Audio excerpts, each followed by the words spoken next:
disse a dele. Todos nós cantamos, ouvimos o hino aqui que nós vamos ter que encarar a morte algum dia. A pergunta que eu te faço, você só está preparado para encarar a morte quando você não teme mais ela e quando você está desligado desse mundo. Na verdade, você não vai encarar a morte. Você chama ela para você. Porque você já sabe que a forma como que você está andando, o comportamento, o estilo de vida que você faz, as ações que seu corpo se movimenta em cima dessa terra, demonstra que você já sabe para onde você está indo. Então, nesse momento, você pode, por favor, eu queria que você viesse. Eu quero ir embora daqui. Queria que o Senhor autorizasse a morte de vir me buscar. Agora, se você for falar para um de nós, você quer morrer hoje? Não. Ainda estou novo. Tenho que viver mais. Quero viver mais alguns anos. Igual, talvez, a desculpa do pastor José. Eu quero evangelizar mais. Né? Talvez seja uma desculpa, né? Para não encarar a morte. Mas todos nós queríamos chegar no céu não com a mão abanando, né? Com a mão vazia, mas levar alguém lá para cima, para entregar para o Senhor. Levar algum fruto. Então a morte, quando nós estamos preparados para ela, nós não tememos. Por que nós não tememos? Porque a morte não consegue enxergar o poder que ela tem de te tragar. E você não tem medo porque o que te faz ter medo é o erro. É o pecado, é a loucura, é a falta de pedido de perdão por causa do orgulho, do arrependimento, do confessar. Isso te faz tremer diante da morte. Tu tremer, correr, fugir, se esconder da morte. Muitos, nós sabemos que quando você olha para os evangelhos, você vê que os discípulos corriam, alguns deles se escondiam. Tinha medo. Outros encaravam, felizes. A questão do encarar ou do ter medo vai depender de como você compreende a mensagem. E quando eu falo compreende, eu estou falando como você ouve. E quando você ouve, de verdade, ouvir é escutar.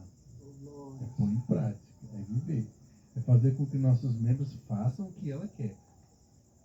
Só dessa maneira nós vamos estar automaticamente retribuindo o amor que Deus está nos dando. Não existe pior desgraça do que você ouvir o Evangelho e você está fora dele. Ele disse, sobre ele permanece a ira. A ira. Deus não falou que ia botar ira em cima de quem não ouviu o Evangelho. Ele disse, sobre aquele que ouviu e teve a oportunidade, permanece a ira. É por isso que nós temos a missão de pregar o Evangelho. Porque nossa missão é duas. Uma é de salvar e a outra é de trazer juízo para eles. Por quê? Por que nós traz juízo? Porque você traz a palavra de Cristo para eles. Ele disse, eu não vim a esse mundo para julgar ninguém. Eu vim para salvar. Mas o que acontece? Ele disse, as palavras que eu tenho pregado para vocês, essas vão te condenar. Por quê? Porque você não acreditou no Filho de Deus, no nome do Filho de Deus, na mensagem que Deus transmitiu através do seu Filho. Você não acreditou no próprio Deus que estava pregando. Como o profeta hoje prega, você vê como que ele se expressa como se ele fosse o próprio Deus pregando. Quando o profeta falou para mim, que quando Abraão falou, para mim não, falo pregando na pregação, para todo mundo. Quando Abraão disse, o rico no inferno, ele disse, não foi Abraão que falou, ele falou, foi o próprio Deus. Eu compreendi naquele momento que ninguém que é do céu pode falar por si só, a não ser se não for a instrução que Deus dá. Então, qualquer um que está pregando uma instrução guiada pelo Senhor, essa instrução não é dele, é do céu. É o próprio Deus. Nós estamos recebendo instrução do próprio Senhor é um nível de amor altíssimo. Como o próprio profeta fala, é um privilégio sem tamanho para essa geração. Mas por isso que nós somos convidados a mostrar que nós estamos em um nível de juízo maior do que os outros. Por causa justamente do nível de graça que está sendo nos manifestado. Amém? Então veja só, povo abençoado. Ele disse, para que todo aquele que nele crê não pereça, mas tenha a vida eterna.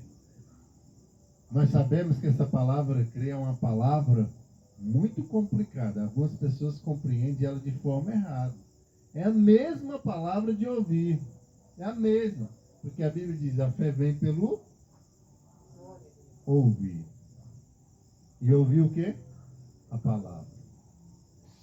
Quando você diz eu creio, você está automaticamente assinando sua sentença de morte se você não obedece.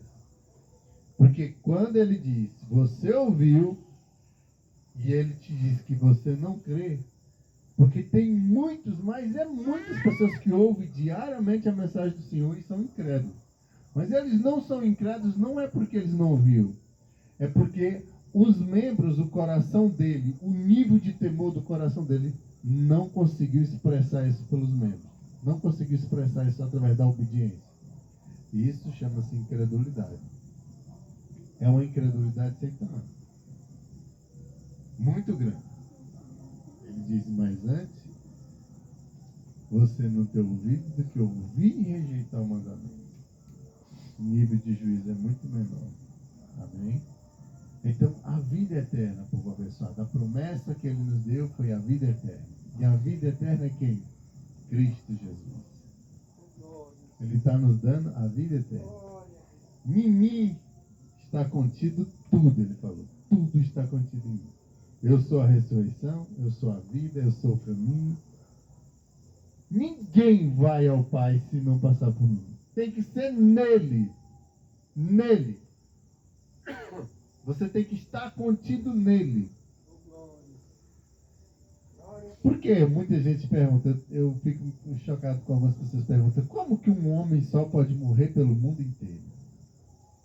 Por acaso ele tem muitas vidas para morrer por muitas vidas? Ele não morreu pelos milhões de vidas, ele morreu por uma vida.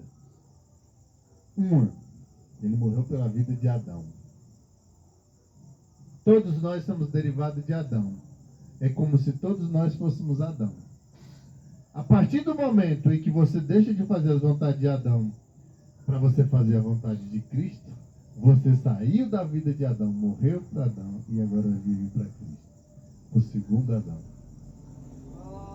Aleluia. Então você já não morre mais, porque o primeiro homem está morto. Nós sabemos disso. Eu não enviei meu filho para condenar. Não, não, não, não. Por que que nós temos que ter medo de Jesus? Por que que nós temos que ter medo de Deus? Por que que quando a gente vai evangelizar as pessoas saem de correndo? Por causa do pecado. Como é que aquele versículo, aquele banner lá dizia? Que o Senhor me mostrou, você falou assim, eu fiquei até em dúvida, você falou assim. Aquele bannerzinho estava escrito, a autojustificação, como é que é? Estava escrito assim, num banner do ministério. A autoavaliação é justificada. Então tem como eu me justificar? Tem. Mas eu preciso de Cristo para ser justificado? Claro. Porque quando você entende da palavra, você sabe que não tem como você ser justificado sem Cristo, porque você já é pecador. Mas, quando você é obediente, que você se justifica, mas há uma justificativa muito reta. É impossível alguém conseguir se justificar sem dizer, eu preciso me arrepender. Quando você faz uma autoavaliação, você descobre que está no pecado. Quando você vai pregar com essa pessoa, a um minuto, a um instante, ela está mostrando que ela está no pecado. Ela corre de banda. Dizendo, não. eu já tenho minha religião, eu sou... Eles não querem ouvir. Eles fizeram uma autoavaliação em alta velocidade, porque eles já tinham ouvido ali mais ou menos um meio instante, um pouquinho da pregação, e aí você chama ele, faz favor aqui, vamos aqui. Eu queria perguntar para você se você conhece Jesus. Ah, sim, eu conheço Jesus. Você conhece Jesus? Conheço. Então ele diz, aqueles que me conhecem são os que me obedecem. E ele disse, aqueles que verdadeiramente me conhecem são os que me temem. Se aparta do pecado. Você já vê a pessoa, dá um passo para trás, a carne dela começar a dizer que a obediência